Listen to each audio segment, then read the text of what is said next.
haula wala quwata illa billah. Asyhadu an la ilaha illallah wa asyhadu anna Muhammadan abduhu wa rasuluhu la nabiyya ba'da. Terima kasih Mas Gibran diberi waktu. Mohon maaf karena saya terlambat. Beberapa hari yang lalu waktu anak-anak menggali 3-4 galian ini saya tanya mau apa. Kita mau buat seni kapan? Besok tanggal 29, saya kira besok malam Sabtu. Kemudian tadi habis Isya wes jandom di gardu ngomong-ngomong tentang persiapan Ramadan. Selesai pulang sudah pakai training, pakai kaos panjang, mau tidur. Lah kok ada WA Mbak Nikmah? Abah sudah ditunggu anak-anak. Koprit sudah mau jadi guru. Ya alhamdulillah, kemudian bergegas langsung ke sini. Kesan saya yang pertama, karena di awal tadi baru Mas Noval ya, pembawa acaranya ya, yang membuka tadi. Novan ya. Berarti belum banyak ketinggalan tadi.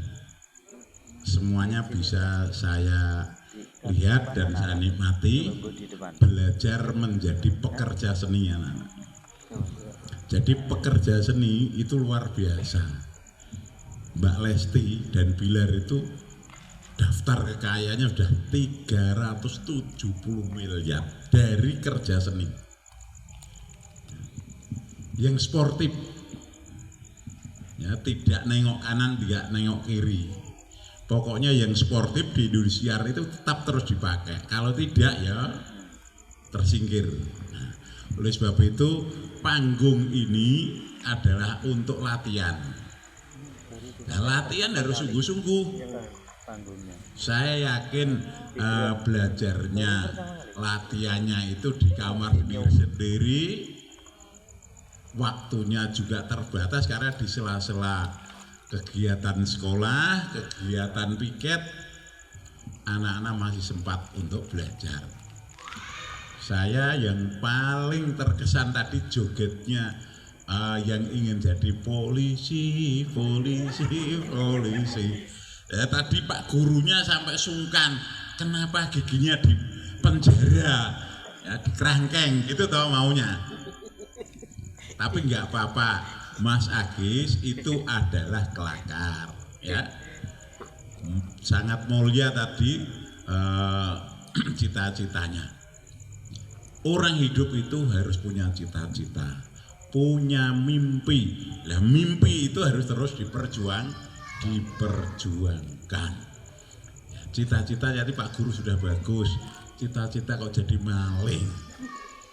Jangan, itu enggak cita-cita yang mulia, yang tidak perlu diperjuangkan dan diikhtiarkan.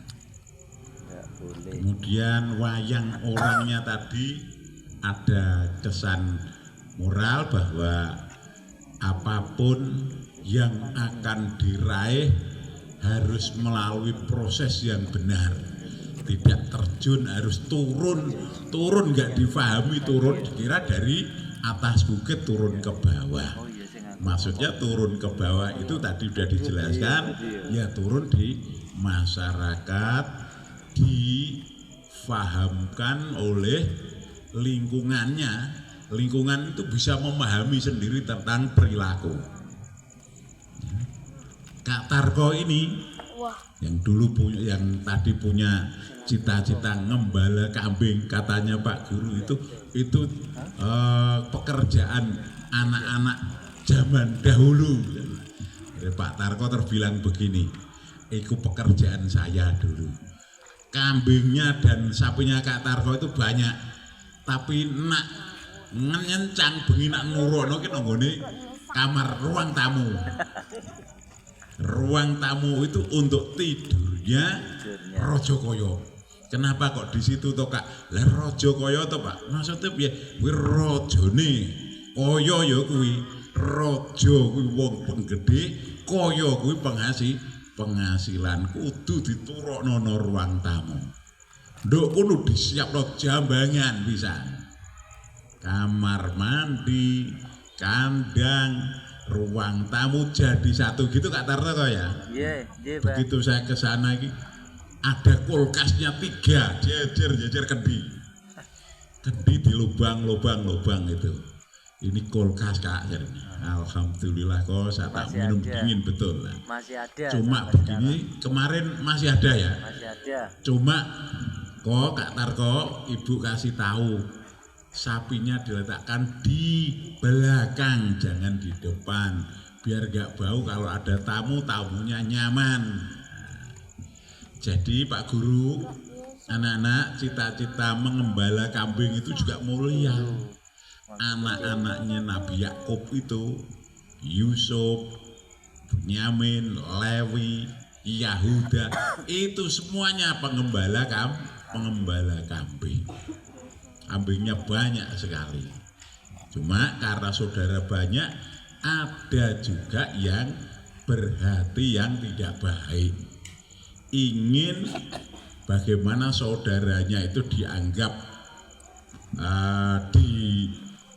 dibedakan oleh orang tuanya, karena orang tuanya tahu bahwa Yusuf sejak kecil itu sudah mendapatkan wahyu bahwa besok 10 bintang itu akan bersujud bulan, dan 1 bulan dan 10 bintang itu bersujud. Akhirnya betul, karena Yusuf diistimewakan oleh orang tuanya karena tahu ini adalah penerus saya sebagai nabi.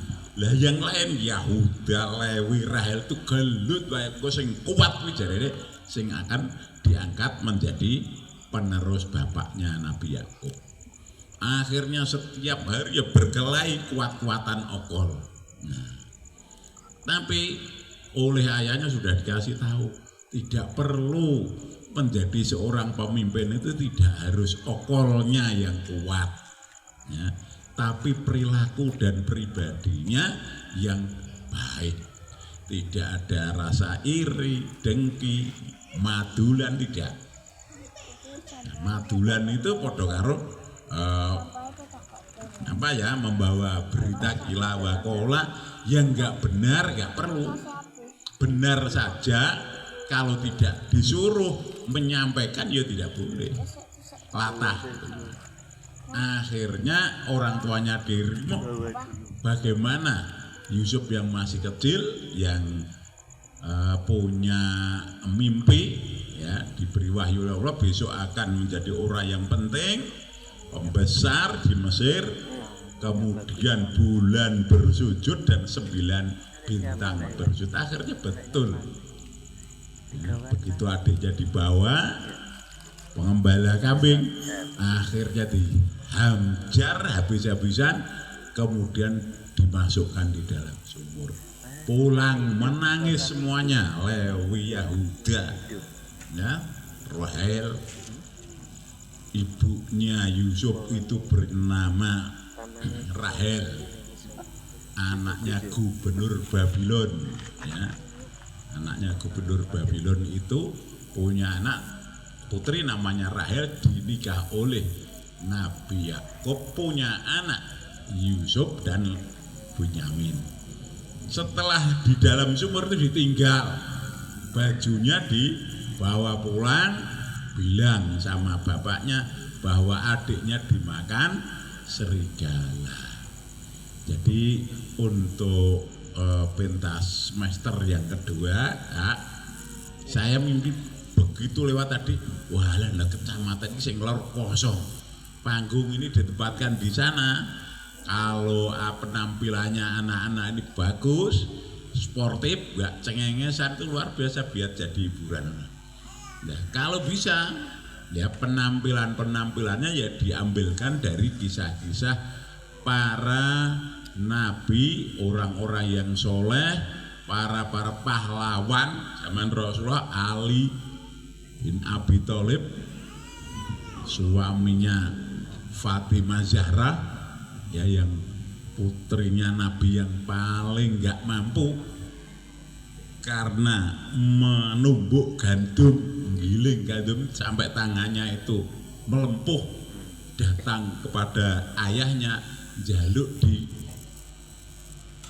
pembantu satu, oleh Nabi tidak diberi, hanya diberi doa saja sebelum tidur, baca surat Al-Ikhlas, surat Al-Alaq dan surat An-Nas 3 kali. Kemudian tiup 3 kali, oleskan dan ke seluruh tubuh mulai dari muka, kemudian arah kanan, kiri dan kakinya. Sudah kalau itu dilakukan dengan ikhlas, minta kepada Allah, insya Allah badannya akan menjadi sehat. Yang berikutnya saya yang nggak paham tadi,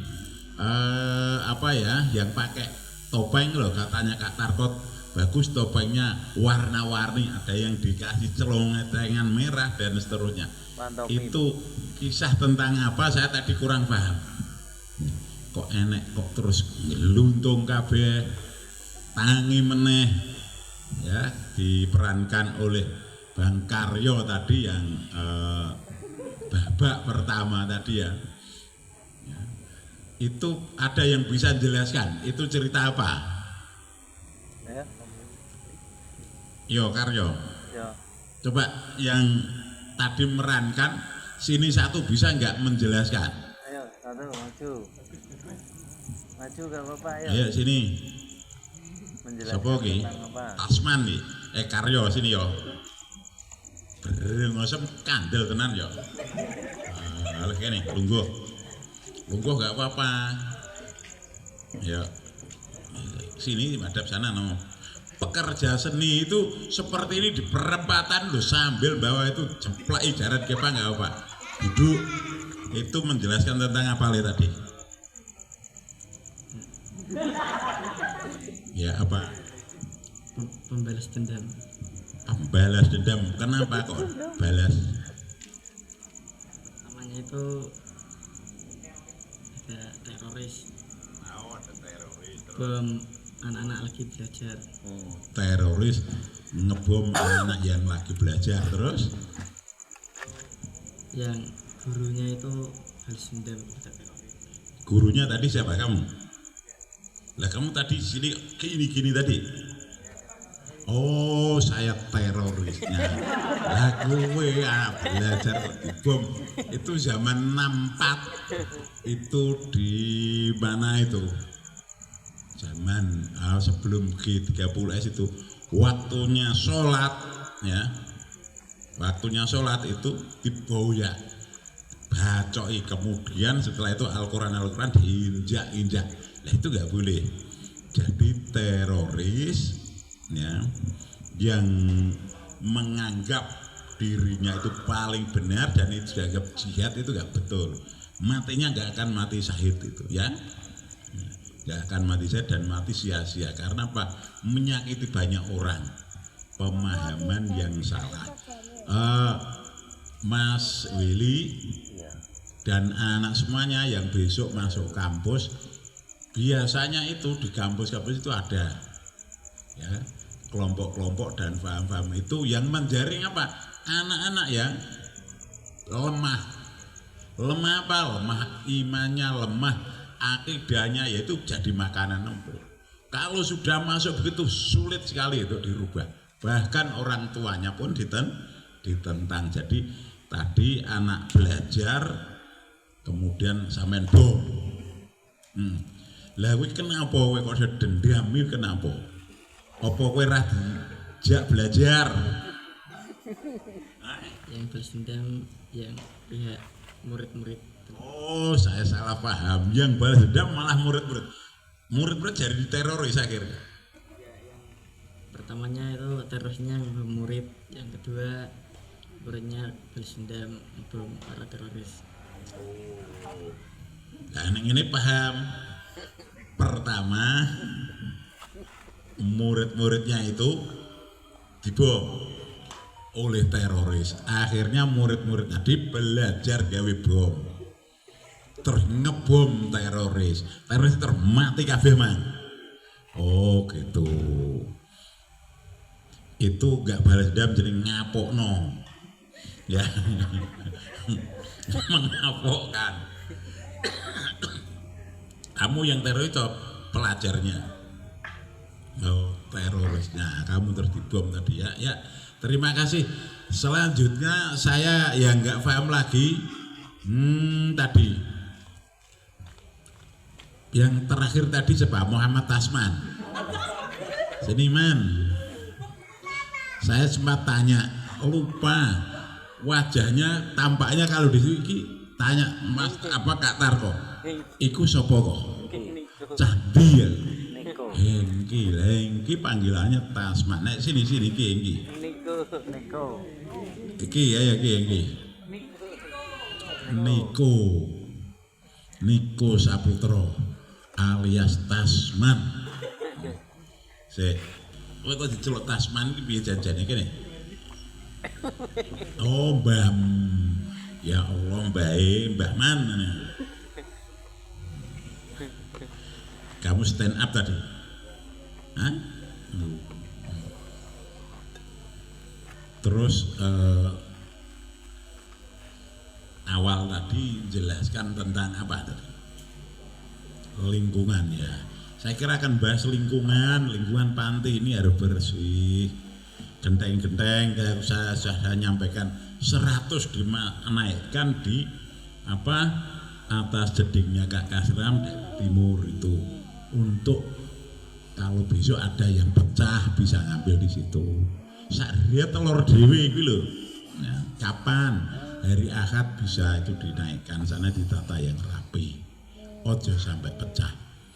Lingkungan ya tadi bicarakan lingkungan, kemudian bisa tertawa semuanya. Tadi juga saya ingin tertawa, tapi gak jadi. Nah, yang belakang tertawa si goyo apa gimana?